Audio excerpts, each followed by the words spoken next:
Hello student, this is Chandan Kumar और एक बार फिर से आप सभी के लिए एक बहुत ही इम्पॉर्टेंट वीडियो लेकर आ गया हूँ। जी हाँ, हमारे प्यारे स्टूडेंट, जो कि हमने पिछले वीडियो में देखा था कि किस तरीके से हम लोग ह्यूमन हार्ट के बारे में पढ़े थे, उसमें पूरा रोल ब्लड का है। जी हाँ दोस्तों, उसी की कड़ी में हम पूरे आज ब्लड में होता क्या है, आखिर ब्लड हमारे शरीर में कहाँ पर फॉर्मेशन होता है, ब्लड बैंक में कैसे रखा जाता है, या फिर और बहुत सारे जो जानकारी है ब्लड से रिलेटेड, वो खास करके आप किसी भी कॉम्पिटिटिव एग्जामिनेशन की अगर प्रिपरेशन करते हैं तो उसमें ब्लड से आपको ज़रूर क्वेश्चन देखने को मिलते हैं। आप चाहे रेलवे के हो या फिर एसएससी हो क्या हो, कुछ भी आप अगर कॉम्पिटिटिव एग्जामिनेशन का तैयारी करते हैं तो ये बायोलॉजी का सेक्शन का ये एक बहुत ही इम्पॉर्टेंट टॉपिक्स है। जी हाँ दोस्तों, ब्लड के बिना हमारा शरीर में कुछ भी एनर्जी मिलना बहुत ही मुश्किल है। तो चलिए दोस्तों, और हम देख लेते हैं कि ये जो ब्लड है, आखिर वो ब्लड का क्या फंक्शन है और इसमें क्या क्या होता है, कौन कौन से पार्टिकल मिले रहते हैं और ये किस बेसिस पर ये पूरे शरीर में वर्क करते हैं। तो देखिए, सबसे पहले ब्लड का जो हिंदी होता है रक्त या फिर खून भी बोल सकते हैं, आपके सामने बोर्ड पर प्रस्तुत कर दिया है। और देखिए, ये लिखा है इसलिए कि आपको समय की बर्बादी ना हो, आपको ज़्यादा वीडियो लंबी ना हो, इसलिए। नहीं तो साथ साथ अगर लिखते जाते तो ये बहुत बड़ी वीडियो हो जाती और आपको भी ये बोरिंग हो जाती, इसलिए मैंने यहाँ पर आपकी सहूलियत के लिए लिख दिया है। तो चलिए देखते हैं इसमें। सबसे पहले ब्लड है। ब्लड को हम लोग हिंदी में बोलते हैं रक्त। देखिए, ब्लड का होता क्या है काम। देखिए, ब्लड का सबसे पहले इसमें एक क्वेश्चन आता है, जो भी आपको ऑब्जेक्टिव क्वेश्चन ब्लड से रिलेटेड बनेंगे हम आपको सारा इसमें डिस्कस कर देंगे। देखिए, ब्लड पे जो स्टडी होता है उसको बोलते हैं हीमोटोलॉजी।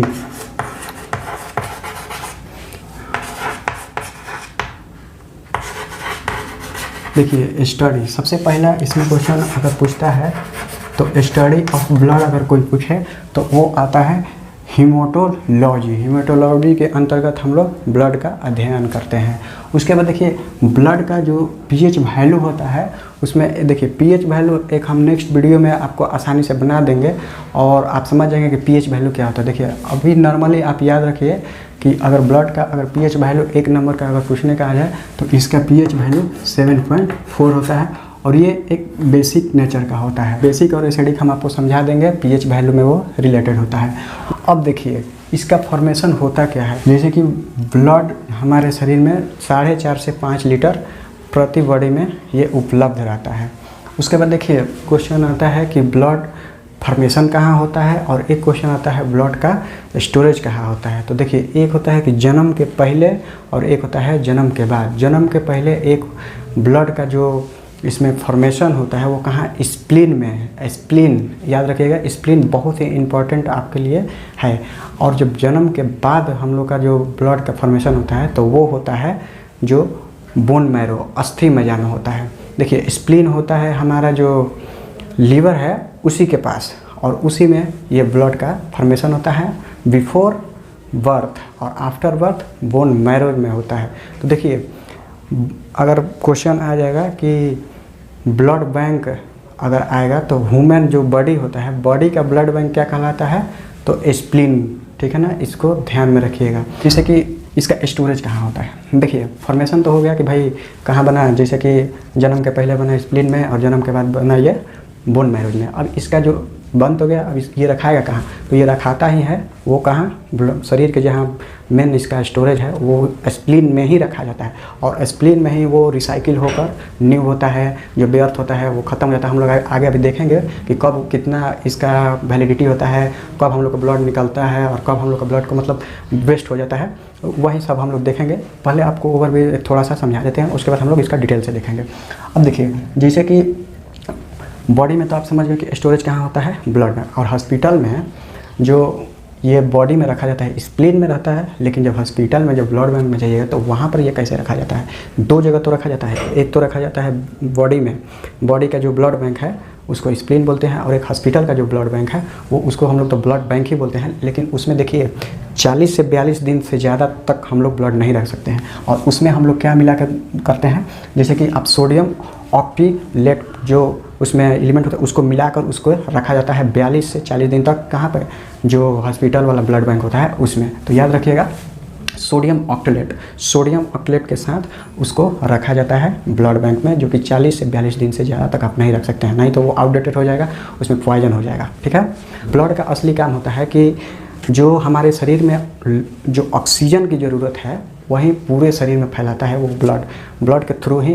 अगर जो लंग्स में से आता है ऑक्सीजनेटेड ब्लड, तो वो ब्लड ये जो पहुंचाता है हमारे शरीर में सब जगह। अब देखिए ब्लड में होता क्या है, मेन इसका मतलब आखिर क्या काम है, ब्लड को जो संचारित होता है, तो आखिर ब्लड का क्या, ब्लड में होता है बहुत सारा, उसमें एनर्जी होते हैं, मिनरल होते हैं और बहुत सारे उसमें एलिमेंट होते हैं जो हमारे शरीर के लिए आवश्यक है जीने के लिए, जो हमारे ब्लड का सर्कुलर को चालू रखता है। तो देख लिए कि ब्लड का कहाँ कहाँ फॉर्मेशन हुआ, कहाँ कहाँ उसका मतलब कि जैसे उसमें कौन कौन से एलिमेंट मिले रहते हैं। तो ये थी ब्लड के बारे में, स्पेसिफिक एकदम ब्लड के बारे में। अब ब्लड कितने टाइप के होते हैं, ब्लड में क्या मिला रहता है ये तो आप जानेंगे, लेकिन ब्लड का टाइप देखिए। ब्लड यानी कि रक्त में एक होता है आरबीसी, एक होता है डब्ल्यूबीसी और एक होता है प्लेटलेट और होता है प्लाज्मा। ये 4 फॉर्म में देखिए। हम लोग आमतौर पर ब्लड तो देखे हैं कि ये भाई रेड होता है, ये ब्लड होता है, लेकिन जब उसके अंदर में स्टडी कीजिएगा, अगर आप किसी कंपटीशन का प्रिपरेशन कर रहे हैं, अगर उसके लिए आपको ये प्रिपेयर करनी है तो आपको थ्रोली पढ़ना होगा। देखिए सबसे पहले इसमें आते हैं प्लाज्मा।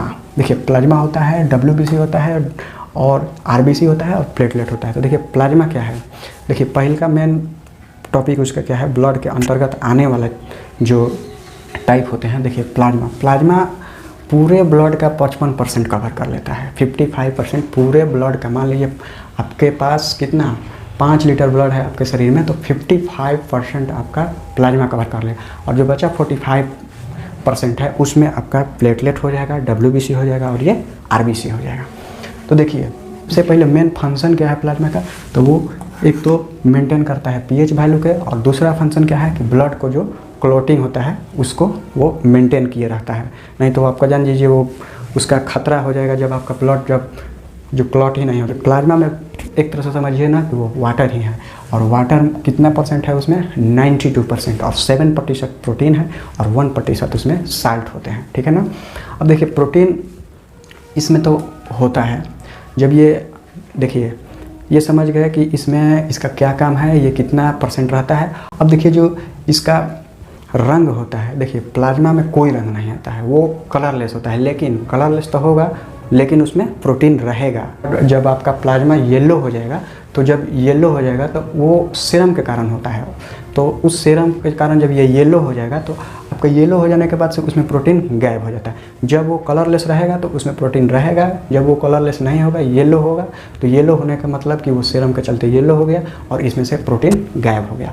तो ये देखिए आप प्लाज्मा के बारे में समझ गए। 55% होते हैं, जिसमें से कि उसका मेन काम है पीएच वैल्यू को मेंटेन करना और ब्लड को क्लॉटिंग करना, और उसके बाद इसमें मेन जो कंपोनेंट मौजूद रहते हैं उसको बोलते हैं वाटर, जो कि 92%, प्रोटीन 7% और जो साल्ट होते हैं 1%, और जो कि बिना कलर का होता है ये प्लाज्मा और कलरलेस होता है, लेकिन प्रोटीन होता है। और इन केस अगर वो येलो हो जाएगा तो किसके कारण होता है, सीरम के कारण, और सीरम के कारण जब ये येलो हो जाएगा तो उसमें वाटर जो प्रोटीन होते हैं वो गायब हो जाता है। तो ये थे प्लाज्मा का फंक्शन। अब आते हैं प्लाज्मा के बाद से देखिए आरबीसी, यानी कि इसको बोलते हैं full form red blood cell, इसको वाइट ब्लड सेल, उसके बाद प्लेटलेट्स। देखिए इसका केमिकल नाम या फिर आरबीसी, देखिए कहीं कहीं एग्जामिनेशन में आता है कि आरबीसी का जो केमिकल नेम है, डब्ल्यूबीसी का केमिकल नेम क्या है, प्लेटलेट का केमिकल, यानी दूसरे अदर वर्ड में आप बोल सकते हैं कि इसका दूसरा क्या नाम है। तो देखिए आरबीसी का जो इसका केमिकल नाम है या फिर अदर नाम है, देखिए एरिथ्रोसाइट पहल का, आरबीसी का जो एक अदर नाम या कहिए केमिकल नेम तो एरिथ्रोसाइट, दूसरा ल्यूकोसाइट, डब्ल्यूबीसी को क्या बोलते हैं ल्यूकोसाइट, और प्लेटलेट्स को क्या बोलते हैं थर्मोसाइट्स। ठीक है ना, आप समझ गए होंगे। ये अगर ऑप्शन में आएंगे तो आपको कंफ्यूज कर सकते हैं आप, इसलिए इसको आप पूरा थ्रोली आप डीपली इसको आपको समझने होगा। अब देखिए ये इनका कभी कभी पूछ लिया जाता है कि आरबीसी का डिस्कवर किसने किया, तो डिस्कवर किया था देखिए स्वेटरडम ने। उसके बाद इसका क्या होता है ग्रेविल, और उसमें क्या होता है विलियम ऑस्लर होते हैं प्लेटलेट का आविष्कार किए हैं, और जो डब्ल्यूबीसी का ग्रेविल्स और ये जो आरबीसी का स्वेटरडम। अब देखिए ब्लड का किसने आविष्कार किया था, कभी कभी तो ये तो सिंपल है हर कोई जानता होगा, अगर आप नहीं भी जानते हैं तो समझ लीजिए ब्लड का जो कि पहली बार जो डिस्कवर किए थे तो वो थे विलियम हार्वे, ठीक है ना, इसको नोट कर लीजिएगा। अब देखिए अमाउंट, हमारे शरीर में आरबीसी का अमाउंट कितना होता है समझ लीजिए, 4.5 से 5 मिलियन mm3, बहुत ज़्यादा, ठीक है ना। इसका अमाउंट होता है 4.5 से 5 मिलियन mm3, और इसमें 8000 से 10 मिलियन नहीं 8000 से 10 mm3 ही होते हैं आरबीसी में। देखिए आरबीसी और डब्ल्यूबीसी के अगर कोई रेशियो पूछेगा, कभी कभी आता है आरबीसी और डब्ल्यूबीसी का जो ब्लड का रेशियो, इसका होता है 700:1, यानी कि एक डब्ल्यूबीसी रहेगा तो आरबीसी उसमें 700 फॉर्मेशन रहेगा। तो ये बहुत मात्रा में आरबीसी पाया जाता है हमारे ब्लड में, डब्ल्यूबीसी की मात्रा बहुत ज़्यादा कम है। देखिए जब हम लोग अपने ब्लड डोनेट करते हैं, किसी को देते हैं, तो उस समय हमारा ब्लड देखिए जितना तेज़ी से हमारा ब्लड, अगर मान लीजिए किसी को देना है और कहीं मतलब लीजिए कंपाउंडर से अपना ब्लड निकलवा रहे हैं कहीं हॉस्पिटल में, तो वो तो जितना स्पीड से हम लोग निकालेंगे ना, उससे 4 गुना उसमें वो रिकवर कर लेता है, बनता नहीं है उसको, रिकवर कर लेता है। आदमी कहता है कि ब्लड डोनेट करने से आदमी को बहुत घाटा है। देखिए घाटा नहीं होता है, बस हल्का सा आपको कमजोरी फील होगा, लेकिन वो अंदर आपके शरीर में कुछ ही देर में उससे 4 गुना ज़्यादा, मतलब देखिए ब्लड ज़्यादा नहीं, ब्लड अगर मान लीजिए एक यूनिट यानी कि निकाले, तो ये नहीं कि इसका मतलब कि आपके ब्लड में 4 यूनिट आ जाएगा, नहीं, आपका जो निकाले ना तो वो रेशियो जो है वो आपके मेंटेन कर लेगा, जो रिजर्व में आपके स्प्लीन में ब्लड रहेगा तो वो आपको 4 गुना तेज़ी से मेंटेन कर लेगा, ठीक है ना। अब देखिए जिसका लाइफ, देखिए आरबीसी का लाइफ कितना है, 120 दिन, 120 दिन तक ये आरबीसी हमारे ब्लड में जो संचालित रहते हैं। लेकिन जब 120वें दिन जब हो जाते हैं तो वो फिर स्प्लीन के द्वारा फिर वो रिसाइकिल हो जाता है। स्प्लीन में ही ऐसा चीज़ है, मान लीजिए स्प्लीन एक मशीन है और उस मशीन में वो रिसाइकलिंग होता है। 120 दिन तक एक बार रिसाइकलिंग हो जाएगा तो 120 दिन तक उसका वैलिडिटी रहेगा। और वहीं अगर आप डब्ल्यूबीसी का, तो डब्ल्यूबीसी का होता है 2 से 5 दिन तक, क्योंकि इसका मात्रा भी बहुत कम होता है और ये बहुत कम ही मतलब इसका ड्यूरेशन रहता है। 2 से 5 दिन तक ही ये आपका ब्लड में संचारित चलता है। ये नहीं कि वो बंद नहीं होता है, मतलब एक बार जो स्प्लीन के द्वारा बन जाएगा तो वो 2 से 5 दिन तक ही वो चलता रहता है। उसके बाद आता है प्लेटलेट्स। देखिए प्लेटलेट्स का तो जैसे कि हम इसका अमाउंट नहीं कर सकते हैं, इसका रेंज कर सकते हैं, क्योंकि अगर आपका रेंज वैल्यू 1.5 लाख से 4.5 लाख तक आपका अगर रेंज वैल्यू है प्लेटलेट, तो आप समझिए कि सेफ़ है। और अगर आपका ब्लड प्लेटलेट्स 50,000 से नीचे आया तो वो आपको मौत के घाट पहुंचा सकता है, ठीक है। इसलिए जब भी आपको प्लेटलेट्स का कमी होता है ना, तो वो जब भी आप जाते हैं जांच करवाने तो आपका रेंज वैल्यू देखा जाता है। अगर आपका ये इसके बीच में है तो आपके प्लेटलेट्स एकदम स्वस्थ हैं, उसमें कोई कमी नहीं है। अगर ये वैल्यू इसका कम हुआ तो समझिए कि आपके लिए बहुत ही खतरे के घंटे। ये कितना दिन तक जीवित रहता है, 8 से 10 दिन तक ये समझ लीजिए कि वो जीवित ही कहलाएगा, जीवित रहते हैं 8 से 10 दिन प्लेटलेट्स।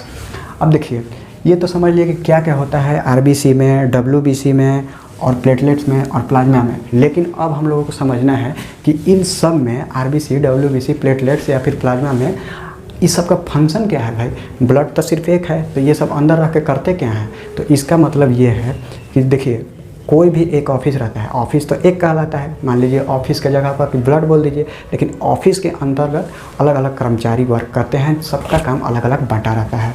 देखिए ब्लड का तो काम है कि पूरे शरीर में ऑक्सीजन ले जाना है, एनर्जी ले जाना है, मिनरल ले जाना है, फैट ले जाना है, बहुत सारा जो न्यूट्रिएंट्स होते हैं उसको ले जाना है।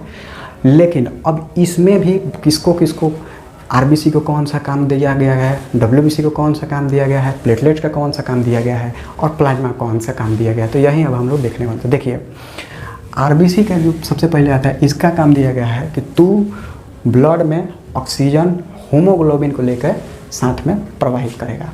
तो याद रखिएगा आरबीसी को क्या काम दिया गया है कि उसको दिया गया है कि ब्लड में जो हीमोग्लोबिन होता है, देखिए हीमोग्लोबिन के चलते ही हमारा खून रेड होता है। देखिए सबसे पहले कभी कभी क्वेश्चन में ये भी आ जाता है कि किस कारण हमारा ब्लड रेड होता है, तो रेड होता है किसके कारण, हीमोग्लोबिन के कारण, ठीक है। देखिए आरबीसी का क्या काम है कि ये लेकर चलेगा ऑक्सीजन और हीमोग्लोबिन को लेकर ये पूरे शरीर में बहाते रहेगा। अब देखिए डब्ल्यूबीसी का, देखिए ई महाशय जी का क्या काम है डब्ल्यूबीसी का। डब्ल्यूबीसी के अंतर्गत क्या इनको काम मिला है कि ये जो होते हैं ना, हमारे शरीर में इन्फेक्शन अगर होता है ना, तो इन्फेक्शन से लड़ने के लिए यही आज कोरोना वायरस चल रहा है, तो हमारा सबसे ज़्यादा इन्हीं का भी काम पड़ा है। जो इन्फेक्शन होते हैं हमारे शरीर में या फिर कोई इन्फेक्टेड बैक्टीरिया वायरस घुस गया है, तो सबसे पहले लड़ता किससे है? ये WBC ही लड़ता है। वो सबसे ये सबसे नहीं लड़ता है, ये WBC का मिला गया है, ये जाके अपना वहाँ पर लड़ेंगे किसके साथ? बैक्टीरिया के साथ, इन्फेक्शन के साथ। और यही हमारे जो शरीर के इम्यूनिटी सिस्टम है यही मेंटेन रखता है, बढ़ाता है, इन्हीं का काम है। तो देखिए RBC का क्या जीवन में क्या काम मिला था कि वो बस एकदम ऑक्सीजन हीमोग्लोबिन के लेके साथ में वो अपना चलेंगे। और WBC का क्या काम है कि WBC जी का काम है कि उन्होंने बैक्टीरिया हो, इन्फेक्शन के खिलाफ इनको लड़ाई करना है, उनसे जंग करना है और उनको रोकना है और इम्यूनिटी सिस्टम को हमारा बढ़ाते जाते हैं। देखिए प्लेटलेट्स का काम क्या है? प्लेटलेट्स का काम इतना है कि देखिए सबका काम तो बटा हुआ है। प्लेटलेट्स का काम ये है कि जब भी आपका कहीं घाव हो जाता है या फिर आप मान लीजिए काट दिए हाथ या फिर आप कहीं एक्सीडेंट हो जाते हैं तो कट जाते हैं, तो सबसे पहले मान लीजिए ये बाउंड्री है और यहाँ से आपका कट गया, ये कट गया बोला, तो ये प्लेटलेट क्या करता है ना कि बहुत तेज़ी से इसको थक्का बनाता है, इसको क्लॉट करता है, ठीक ना। मेन तो काम क्लॉट करना है, थक्का काम करना है किसका? प्लाज्मा जी का काम में जिम्मे में है। लेकिन जब कट जाता है ना तो उसको बहुत जल्दी से रिकवरी किसको मिला है? ये प्लेटलेट जी को मिला है। और आप जाइए और वहाँ पर कटा हुआ है और उस जगह को कट के उसको जल्दी आप भरिए और वहाँ पर रक्त को संचारित कीजिए। तो देखिए प्लेटलेट्स का तो ये काम था कि कट गया, आपका सर फूट गया तो सर फूट गया तो आप जल्दी से वहाँ पर हाथ रखते हैं, तो वहाँ पर किसका काम आता है? प्लेटलेट्स जी का। और उसके बाद इनका इतना ही काम है। और ये जो प्लाज्मा का काम था कि वो रक्त को गाढ़ा बनाता है, पतीला नहीं होने देना है। और इनका काम है कि लड़ना है, फाइटिंग करना है आपको किससे? इन्फेक्शन से, डिजीज से या फिर बैक्टीरिया कुछ भी से। इनका काम है कि आप हीमोग्लोबिन को ले लीजिए और बस दौड़ते चलिए पूरे शरीर में। तो देख लीजिए आप समझ गए कि ब्लड के बारे में सब चीज़ किसने इन्वेंशन किया और किसने उसको मतलब कहाँ पर वो रखा जाता है, कहाँ पर निर्माण होता है, और जैसे कि इसका pH वैल्यू कितना होता है और ब्लड में जो पार्टिकल 4 टाइप के होते हैं तो उसमें कौन कौन से होते हैं, ये आप सब बहुत अच्छे तरीके से उम्मीद करते हैं समझ गए होंगे। अगर अच्छे लगे वीडियो तो ज़रूर शेयर कीजिएगा और सब्सक्राइब जरूर कीजिएगा अगर पहली बार आप वीडियो देख रहे होंगे। देखिए अब नेक्स्ट वीडियो में हम लोग यही पढ़ने वाले हैं pH वैल्यू के बारे में, जो कि बहुत सारे ऐसे स्टूडेंट होते हैं कि बस pH आपको बोल दिया जाता है कि ये pH वैल्यू है। अरे भाई तो pH वैल्यू क्या है ये सब आपको एक सेपरेट वीडियो में आपको पढ़ा देंगे। और आज के बाद से उसमें मतलब कि ये जो ब्लड के बारे में है, आज के बाद से आपको कभी भी कोई प्रॉब्लम नहीं होने वाली है। तो चलिए मिलते हैं एक नेक्स्ट वीडियो में। जय।